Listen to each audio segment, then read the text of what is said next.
Business advice doesn't necessarily have to be massage industry specific to help you improve your business, because some concepts apply across all industries.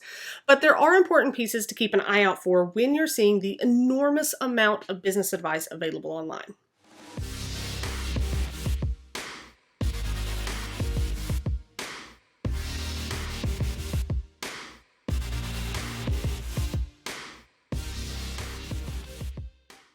Hey y'all, Savannah Bell here with My Massage World, where I give business advice and strategies for the real world. And while there's about a gazillion pieces of business advice floating around out there online and in books, and you can't swing a dead cat without hitting 20 self-proclaimed coaches, it's important to weed through and see what's actually applicable to you and to your business. So here's 2 questions you can ask yourself to be certain any advice you come across can be applied to you and your business. Number 1, does it apply to online or local businesses? A lot of business advice I see online is centered on an online business model, meaning it is for those providing digital products or services online. And specifically, a lot relate to the coaching industry.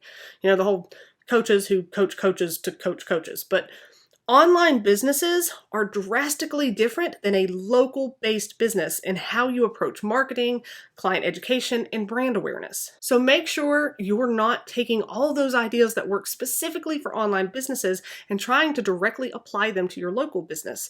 It oftentimes doesn't translate well, or at least it needs some major tweaking to make it work. For example, lead magnets have been a huge sales tactic in online marketing for probably close to a decade now. And while they still work, they're not nearly as effective for local businesses.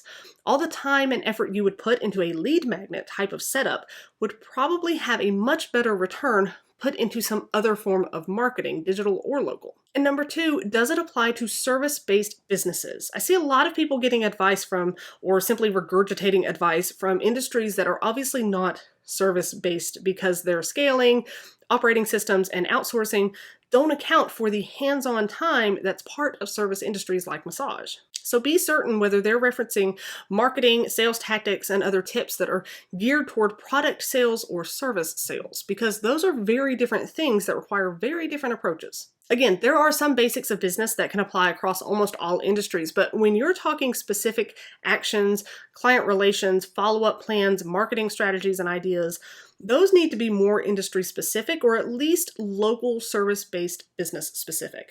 Just keep this in mind with any advice and strategies that you come across. The entrepreneur space is filled with advice, but not all of it applies to massage therapists. If you ever wonder if something you found or an ideal you have is suited for this industry, feel free to reach out to me directly. I am always happy to help. And check out all the business classes, advice, resources, and tools that I've got over at mymassageworld.com. Don't forget to join the My Massage World Facebook group, follow on all your favorite social media platforms, and stay tuned for new videos every week. See you next time.